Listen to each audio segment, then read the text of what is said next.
रहे हो बच्चों? Welcome back to this very new series जिसका नाम है चीट सीरीज, जो कि स्पेशली हम आप लोगों के लिए लेके आए हैं। क्यों? क्योंकि भाई बच्चों को क्या, मैम को मैं अपनी बताती हूँ, आप लोग तो अपनी कमेंट्स में बताना मेरे को, है ना। क्योंकि मैम को भाई था कि आप तो हम पढ़ाने के बाद सारा पढ़ा लिया, रिवाइज करा लिया, कई सारे टेस्ट ले लिए, अब क्या हमारे पास अभी भी एग्जाम्स में थोड़ा सा टाइम बचा। अब मैं बिना बच्चों के तो रह नहीं सकती हूँ, है ना। आप लोगों से बिना मिले, बिना बात करे, बिना आपके कमेंट्स देखे तो मैं रह नहीं सकती। तो हम लोगों ने डिसाइड किया एक नई सीरीज लेके चलते हैं, पर एक ही चीज को कब तक एक तरीके से पढ़ाएंगे, तो एक नए तरीके से, है ना, जो कि है चीट सीरीज। देखो बहुत सारे तरीकों से मैंने आपको पढ़ाया है ना। उसमें एक नया तरीका है जो कि है ये चीट सीरीज नाम का एक तरीका। Am I clear? Am I clear? Am I audible? Am I visible? सबसे पहले अटेंडेंस दे दो जो भी आए हैं। अब मैम YouTube पे लाने की क्या जरूरत थी, आप ऐप पे क्यों नहीं लाए हो? क्योंकि हमने कहा भाई आपके साथ साथ आपके कई फ्रेंड्स जिन्हें हेल्प की जरूरत है और जो हमारी ऐप पे हमसे जुड़ नहीं पाए थे, वो सब हमें YouTube पर देख सकते हैं, जो कि क्या है, फ्री ऑफ कॉस्ट है। सिर्फ हर बच्चे की, ये हमारी जिम्मेदारी है ना, कि हर बच्चे के, इंडिया के हर बच्चा जो 7th क्लास में इस समय पढ़ रहा है, उसके मार्क्स फुल में से फुल आ जाए, फुल में से फुल, 50 में से 50, 100 में से 100, जितने का भी आपका पेपर होता है in particular school. Am I clear? Am I clear? तो थोड़ा सा चलने से पहले मैं आपको बता देती हूँ चीट सीरीज में। ये देखो हमने क्या क्या तरीके से पढ़ा था। देखो यार, सबसे पहले हमने पढ़े थे अपने रेगुलर चैप्टर्स, रेगुलर तरीके से पढ़े थे, रेगुलर तरीके से पढ़े थे। रेगुलर तरीके में हमने क्या करा था भाई, हम क्या कहते हैं, बुक एक एक लाइन पढ़ते थे, एक एक लाइन में एक एक वर्ड का मतलब समझते थे, लाइन का मतलब फिर पैराग्राफ। तो हम क्या करते थे रेगुलर में, हम वर्ड बाय वर्ड चले थे,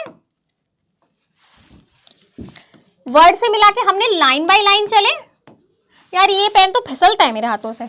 फिर पैरा बाय पैरा चले, हम यही करा था हमने, ठीक है जी। उसके बाद मैंने मेक श्योर करा कि मैं हर क्लास में, हर चैप्टर में, हर क्लास के बाद एक समरी लिखवाऊं, है ना। वो समरी जिस जिस भी बच्चे ने मेरे साथ लिखनी सीखी थी या पढ़ी है, उसे ये जो पूरी सीरीज है इसमें मजा आ जाएगा। मजा सबको आएगा, जिसने नहीं पढ़ी थी उसे यहाँ लिखनी आ जाएगी, वरना क्या होगा, वो अपने आप, ये जिस बच्चे ने अपने आप समरियां लिखी, वो अपने आप ने ये डिड्यूस कर पाएगा कि अगली चीज क्या होने वाली है, अगली चीज क्या लिखने वाली है मैम।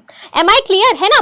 फिर हमने क्या करा था, समरी, है ना जी। समरी के बाद हमने आपके कई टेस्ट लेते थे, ठीक है जी। टेस्ट के बाद मैंने क्वेश्चंस की फॉर्म में आपकी रिवीजन कराई, क्वेश्चन आंसर की, जो हम अभी करके आए हैं कुछ दिनों पहले। Am I clear? Am I clear? अब नेक्स्ट क्या है, अब नेक्स्ट है चीट सीरीज। नेक्स्ट क्या है, चीट सीरीज। तो सबसे पहले आप लोगों को ये बात पता होनी चाहिए कि ये सिर्फ 20 से 25 मिनट का एक लेक्चर होने वाला है, सिर्फ। बहुत जो होता है ना T20, हम यहाँ पर खेलने वाले T20। तो ये चीट सीरीज को अगर मैं T20 कह दूं तो गलत नहीं होगा। हम टेस्ट मैच खेल के आए हैं, हम टेस्ट मैच खेल के आए हैं, हमने वनडे खेले हैं, है ना। अब बारी है T20 के वर्ल्ड कप की। तो इस वर्ल्ड कप में हम लोग धमाका मचा ही देंगे। तो इस वर्ल्ड कप में जो फर्स्ट चैप्टर लेके आई हूं मैं, वो है हमारा जो आपका इस टर्म में आ रहा है। ये हमने पोल करा के आप ही लोगों से पूछा था, तो ज्यादा जितना हमें पोल में पता चला कि टर्म 2 एग्जामिनेशन में मेरे प्यारे बच्चों का जो चैप्टर आ रहा है वो है रेस्पिरेशन एंड ऑर्गेनिज्म। डन है? तो चलिए जी, फिर इसमें हम क्या करेंगे, मैं बेसिकली कैसे कराऊंगी आपकी चीट शीट, 20 से 25 मिनट में पूरा चैप्टर कवर कराना है। हाँ जी बिल्कुल होगा। कैसे होगा, सिर्फ मैडम पढ़ाएंगी आपको कीवर्ड्स। ध्यान है, मैम ने हर चैप्टर क्लास में कीवर्ड्स पढ़ाती थी, और पूरे चैप्टर की समरी ऐसे ऐसे करेंगे, ऐसे ऐसे फटाफट से। तो टाइमर सेट कर लो अपने अपने, किस पे, जिस पे भी करना है, फोनों पे करना है, जिस पे भी करना है ना, अपनी डिजिटल वॉचेस पे करना है, अपने रेगुलर अलार्म्स पे करना है ना। चलिए जी, तो पहला कीवर्ड, मेरे को पहले आप लोगों को क्या करना है भाई, यहाँ पर ना बता देना कि मेरे पुराने बच्चे कौन है ना, और मेरे नए बच्चे मेरे से कौन जुड़े हैं, जरा यहाँ पे बता दो, जिससे मैम को पता चले मेरे कौन कौन बच्चे ने मेरे को याद रखा है जो आए, और कौन कौन बच्चा नए हैं जो हम सब की टीम में जुड़ने आए हैं। डन है? पहला है एरोबिक रेस्पिरेशन, ठीक है जी। क्लास में बताया था, रिवीजन में बताया, टेस्ट में बताया, समरी में बताया। पहले तो सबसे पहले 3 चीज हमारे पास, 3 इक्वेशंस थी। इक्वेशंस किस किस को समझ में आ चुकी है पूरी, एरोबिक, एनारोबिक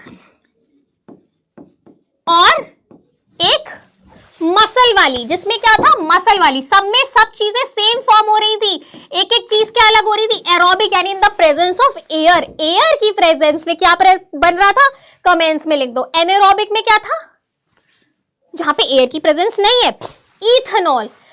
मसल वाली कंडीशन क्या है, वो कंडीशन एनारोबिक है परंतु मसल में है, वहां पे इथेनॉल के बजाय क्या बन रहा है, कौन कह रहा है, कार्बन डाइऑक्साइड, कौन कह रहा है, कौन कह रहा है, क्या बन रहा था बताओ, लैक्टिक एसिड। तो होमवर्क है आपको इसमें क्या बन रहा है ये बताना है, डन है, कमेंट्स में बता देना। नेक्स्ट में चलते हैं, देखो सुनो, ऐप में तो बता है बच्चों को, अब यहां पर भी बता देती हूँ, आप कभी सोचो कि यूट्यूब है यहां तो कोई भी बदतमीजी कर देगा, ना ना ना ना ना, मेरे किसी बच्चे के साथ कोई बदतमीजी नहीं होगी, क्योंकि पता क्या है, यूट्यूब पे तो आईपी एड्रेस होता है बेटा, आईपी एड्रेस हो तो आपकी एग्जैक्ट घर लोकेशन ट्रेस हो जाएगा, ब्लॉक हो गया अलग, और भाई छोड़, वो समझ रहे हो ना, लोकेशन ट्रैक होगी तो क्या होगा, तो ये सोच के चलना, ठीक है ना बच्चे। चलो जी नेक्स्ट हमारा एरोबिक रेस्पिरेशन, यानी कि जो एयर की प्रेजेंस में, सबसे पहले रेस्पिरेशन की डेफिनेशन मुझे कौन बताएगा, रेस्पिरेशन। देखो खाना खाया, डाइजेशन पे आ जाओ जो रेस्पिरेशन की डेफिनेशन बताने के लिए, खाना मैंने खाया, खाने के बाद मेरे खाने से कोई लड़ाई करेगा, खाना मैंने खाया, मुंह से सांस में ले ली ऑक्सीजन, मतलब नाक से ऑक्सीजन ले ली, अब ये दोनों का काम क्या है, मैं जबरदस्ती मेरी बॉडी कर रही है कि नहीं, यहां से और जो यहां से दोनों चीजें गई, इन दोनों में लड़ाई होगी, फाइट होगी, यानी ऑक्सीजन लड़ेगा खाने के साथ, जो तोड़ गिराएगा, इसे तोड़ गिराएगा तो एक एनर्जी निकलेगी, वो एनर्जी हमें हर काम के लिए, मुझे बोलने के लिए, आपको सुनने के लिए, कमेंट्स करने के लिए, सब चीजों के लिए चाहिए होती है। तो यही है हमारा रेस्पिरेशन। रेस्पिरेशन में पहले digestion, breathing plus digestion, breathing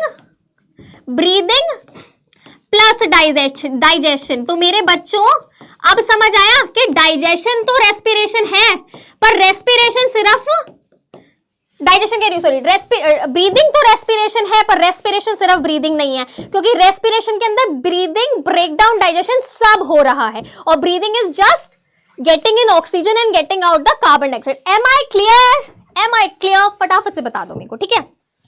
मुझे थोड़ा तेज बोलना पड़ रहा है, क्योंकि कई बार क्या होता है, कई बच्चों के ना सिस्टम में साउंड थोड़ी कम होती है, तो उन तक थोड़ी आवाज सही पहुंच जाए मेरी, ठीक है, डन है। चलिए नेक्स्ट है एनारोबिक रेस्पिरेशन, एयर देखो यहाँ पे पढ़ते हैं, देखो मैं जो ऐप में पढ़ा के आई हूँ एग्जैक्ट वही चीज मैं यहाँ पर बताऊंगी, कोई भेदभाव नहीं है, फ्री सीरीज में कोई भेदभाव नहीं है।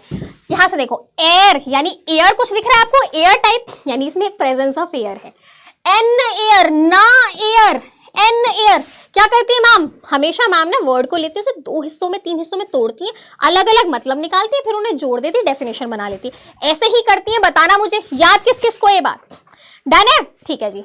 तो ये हो गई जिसमें प्रेजेंस नहीं है एयर की, ठीक है जी।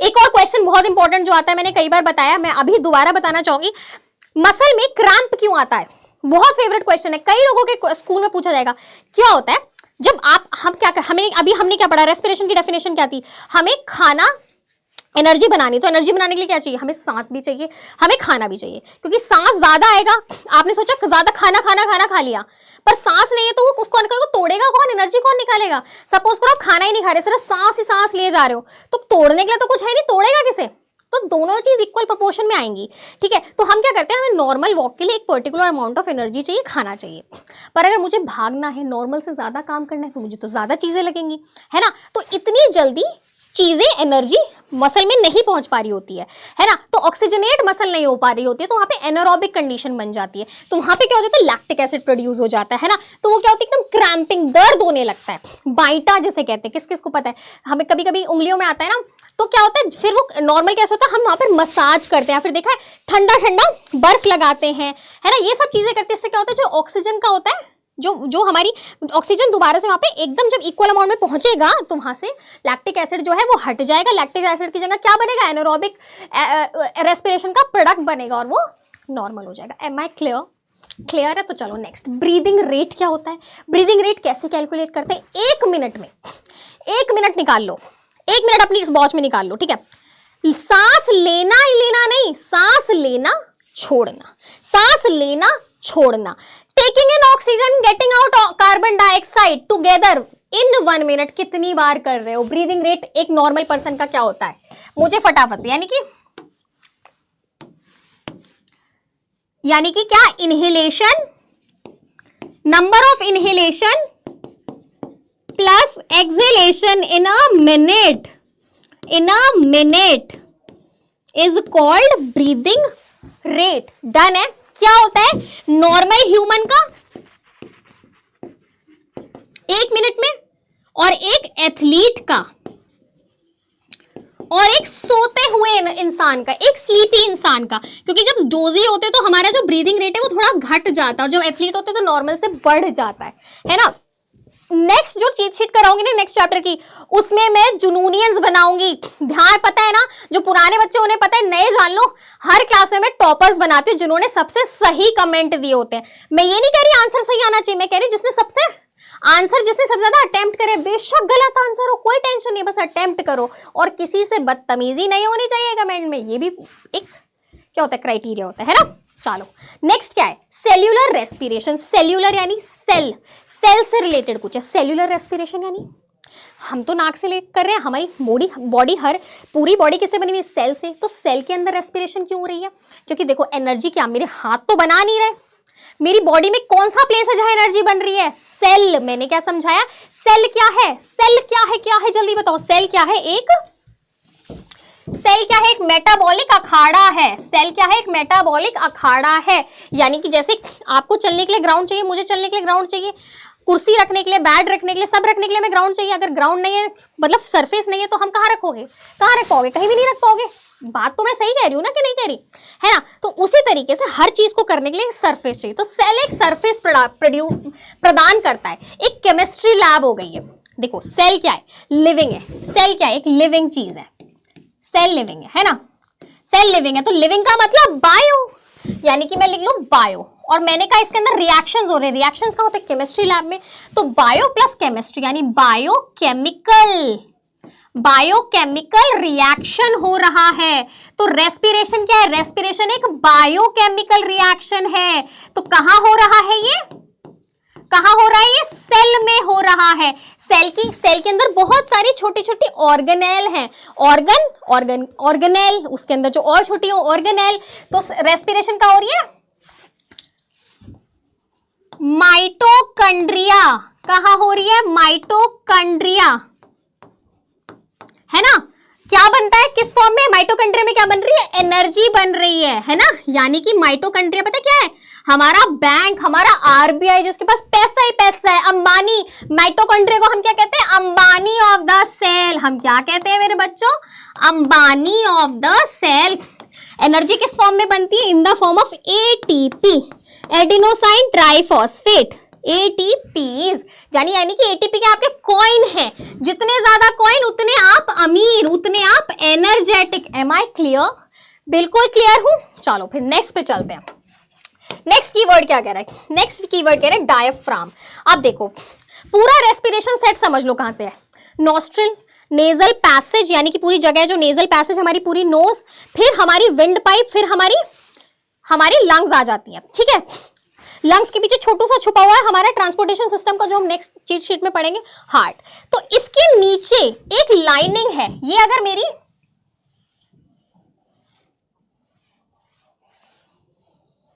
अगर ये मेरी लंग्स है तो इसके नीचे ना यहाँ पे एक लाइनिंग है, यहाँ पे एक लाइनिंग है, ऐसी मसल की एक लाइनिंग है, बलून जैसी।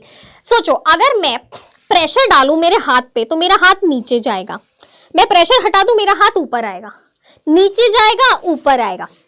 अब ये क्या है, मसल की एक लाइनिंग है, प्रेशर डलेगा तो ये नीचे आएगी डाउनवर्ड, प्रेशर रिलीज होगा तो ये अपवर्ड जाएगी। प्रेशर का किस चीज की प्रेशर की बात आ रही है, यानी कि अगर अंदर एयर आएगी यानी प्रेशर इंक्रीज होगा तो बच्चा ये नीचे जाएगा, बच्चा ये नीचे जाएगा, है ना।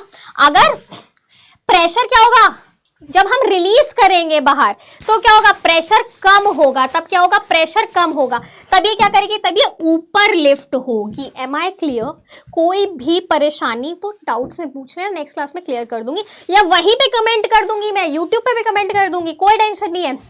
एक्सहेलेशन यानी कि अपने अंदर से एक्सहेल करना, क्या, carbon dioxide, the gas carbon dioxide. देखो मम्मा ने आपको 100 रुपए दिए, मैं वही समझा रही हूँ, आप ध्यान रखना, पुराने बच्चे ध्यान रख को पता चलेगा, मैं जो क्लास में एग्जांपल्स दे वही दे रही हूं मैं यहाँ पर, है ना, किसी के साथ भेदभाव नहीं है। मामा ने 100 रुपए दिए, बेटा आप ना चावल लिया ना, आप ना एक साबुन लिया ना, आप ये सब लिया ना, जो पैसे बचे उसका ना आप अपना चॉकलेट लिया ना, जो भी आपको खाना हो वो लिया ना, ये करती हैं। तो आप घर से लेके चले 100 रुपए, आप घर से लेके चले 100 रुपए, चलते चलते आपने एक जगह गए, आपने एक चीज खरीदी, 80 रह गए, फिर दूसरी जगह जाके 40 रह गए, फिर आपके पास 10 ही बचे, 10 भी आपने खत्म कर दिया। यानी आप एक अमाउंट लेके चले थे, धीरे धीरे उसे खर्च कर रहे हैं। अमाउंट क्या है? ऑक्सीजन है, वो मेरे अंदर बॉडी में जा रहा है, तो मेरा हर पार्ट यहां से गया, मेरी हर सेल, मेरी बॉडी की हर ऑर्गन की सेल ऑक्सीजन लेती जा रही है। यानी कि सबने ऑक्सीजन, मिठाई का डब्बे में से मिठाई निकाल ली, अब खाली मिठाई का डब्बा बच गया, तो खाली मिठाई का डब्बा क्या है? जिसमें कार्बन डाइऑक्साइड भरी है, वो वापस आएगी और एक्सहेलेशन से मेरी नॉस्ट्रल से बाहर चली जाएगी। मैं क्लियर हूं? बहुत आसान तरीके से, आसान शब्दों में बता रही हूँ। मिठाई का डब्बा और आपके पैसे, है ना, बहुत इजी। हम डे लाइफ वाले एग्जाम्पल से ही पढ़ेंगे बेटा, है ना, वो हमें अच्छे से समझ में आता है। चलिए जी, नेक्स्ट है हमारे गिल्स। गिल्स क्या है? देखो हमने पढ़े हैं, आप सबने पढ़े होंगे अपने चैप्टर में, रेस्पिरेटरी ऑर्गन्स, यानी श्वास, सांस लेने के जो हमारे ऑर्गन्स होते हैं सब में डिफरेंट होते हैं। हम में क्या है? लंग्स हैं, कॉकरोच में स्पिराकल्स हैं, ट्रेकिया है, फिशेज में क्या है? गिल्स हैं, किसी किसी में क्या होती है? मॉइस्ट स्किन होती है। किस में होती है मॉइस्ट स्किन? जरा कमेंट्स में बता दो मुझे, जिसको भी जूनूनियन बनना है। डन है? लंग्स हमारे अंदर है। एक्सहेलेशन, एक्सहेलेशन 2 बार क्या? इनहेलेशन है। इनहेलेशन वही प्रोसेस जब हम इनहेल कर रहे हैं ऑक्सीजन को, ताकि अंदर जाए, सबको ऑक्सीजनेट करे, जिससे ऑक्सीजन क्या करे?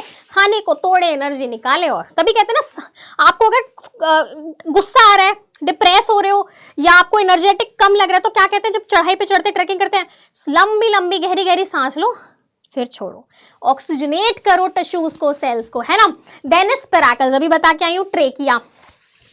अरे ट्रेकिया मैं नहीं बता रही अभी, मेरे को आप लोग कमेंट में बताओ ट्रेकिया क्या है, कमेंट में बताओ ट्रेकिया क्या है। क्या है ट्रेकिया? एक तो हमारे अंदर एक स्पिराकल से अटैच कॉकरोच पे भी है, दोनों में डिफरेंस बताना मेरे को, ठीक है।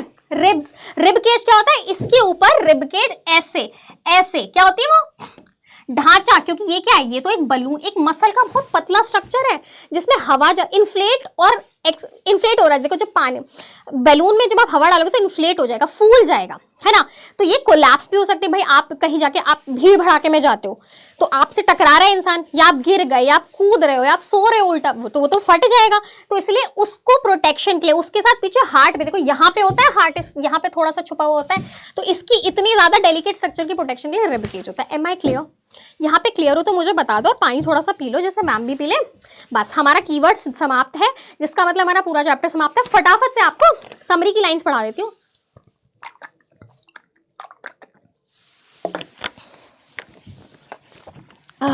Then we are good to go.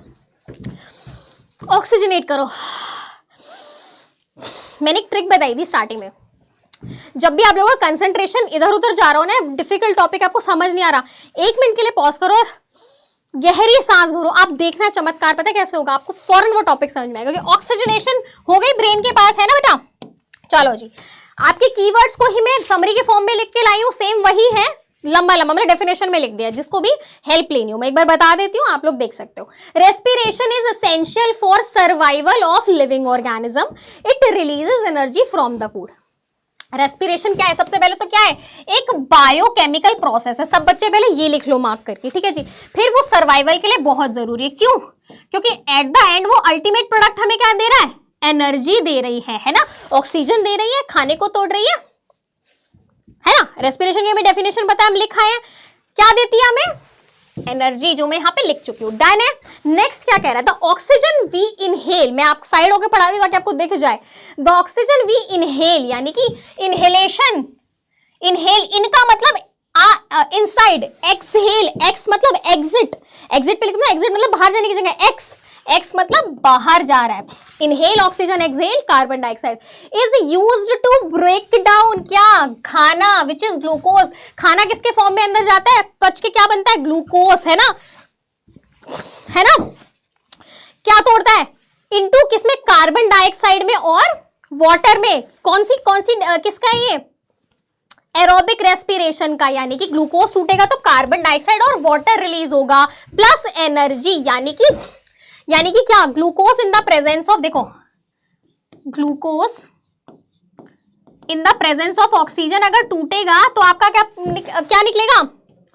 Carbon dioxide plus plus water, तो जो आपको होमवर्क दिया था वो आपको यही पता चल गया कि एरोबिक रेस्पिरेशन का क्या प्रोडक्ट होता है। एनारोबिक का इथेनॉल है, मसल वाले का लैक्टिक एसिड है, कार्बन डाइऑक्साइड है। प्लस एनर्जी तो निकलनी ही निकलनी है, और अगर क्वेश्चन आ जाए सबसे ज्यादा एनर्जी किस वाले रेस्पिरेशन में फॉर्म होती है, तो क्या करोगे, एरोबिक, उसके बाद एनारोबिक, सबसे कम बताओ, ठीक है। और आपको पूछो टाइप्स ऑफ रेस्पिरेशन, तो क्या करोगे, एनारोबिक, एरोबिक, डन है ना। लैक्टिक एसिड का आप उसमें लिख सकते हो ब्रैकेट में एनारोबिक के सामने, क्योंकि एक टाइप की एनारोबिक ही होती है, बस उसका प्रोडक्ट अलग से फॉर्म हो रहा है, इसलिए हम उसकी इक्वेशन अलग से पढ़ते हैं, ठीक है। द ब्रेकडाउन ऑफ ग्लूकोज अकर इन कहां होता है, मैंने पढ़ा था ना, हमें एक सरफेस चाहिए, बायोकेमिकल प्रोसेस सेल के अंदर, है ना, इसलिए हम उसे कहते हैं सेल्यूलर रेस्पिरेशन। देखो वही है, कीवर्ड की ही डेफिनेशन लिखी हुई है, और कुछ अलग नहीं है बेटा। If the food is broken down with the use of oxygen, उसे हम कहेंगे, अगर ऑक्सीजन की प्रेजेंस है तो एरोबिक रेस्पिरेशन है ना, है ना।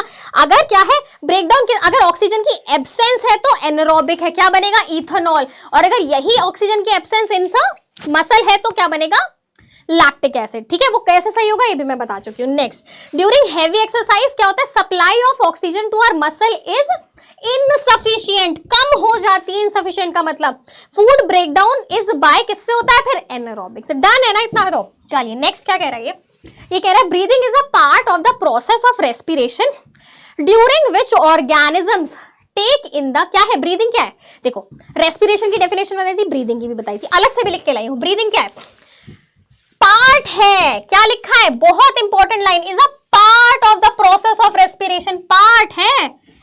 ब्रीदिंग का मतलब रेस्पिरेशन नहीं होता जैसे हम डे टू डे लाइफ में यूज कर लेते हैं ना, पार्ट है जिसमें क्या होता है, ऑक्सीजन अंदर आता है ना, एयर में से ऑक्सीजन का आप कंपोनेंट निकालते हो, अंदर लेके जाते हो, और बाहर कार्बन डाइऑक्साइड दे देते हो, किसमें, एयर में। कहां से लेते हो, एयर से। ये नहीं कहोगे हम प्लांट से ले रहे हैं, प्लांट्स दे रहे हैं पर वो एयर में दे रहे हैं, तुम ले रहे हो वो एयर से ले रहे हो, तुम दे रहे हो वो एयर को दे रहे हो, प्लांट्स ले रहे हैं वो एयर से ले रहे हैं, एयर से एक्सचेंज चल रहा है, वही तो एयर का मिक्सचर बना रही है ना ये गैसेस, है ना। The respiratory organs for exchange of gases are very in different organism, जैसे हमने देखा किसी में गिल्स हैं, किसी में स्पिरैकल्स हैं, किसी में लंग्स हैं, किसी में मॉइस्ट स्किन है, मॉइस्ट स्किन, गीली स्किन, है ना। During inhalation our lungs expand, तो वो कहाँ जाएगी, डायफ्राम नीचे जाएगी, बाहर पड़ गया। और एक्सहेलेशन की ड्यूरिंग हमारी जो लंग्स हैं वो क्या होती है, एक्सपेंड नहीं होती, वो क्या होती है बताओ, ओरिजिनल स्टेट में वापस आ जाती है, यानी वो अपनी वापस से जिस स्टेट में होती है उसमें आ जाती है। रिब केज उन्हें प्रोटेक्ट कर रहा है ना बेटा, और जो वो डायफ्राम होती है वो भी अपने ओरिजिनल स्टेट में, यानी वो भी रिलीज हो जाता है उसमें से प्रेशर। डन है।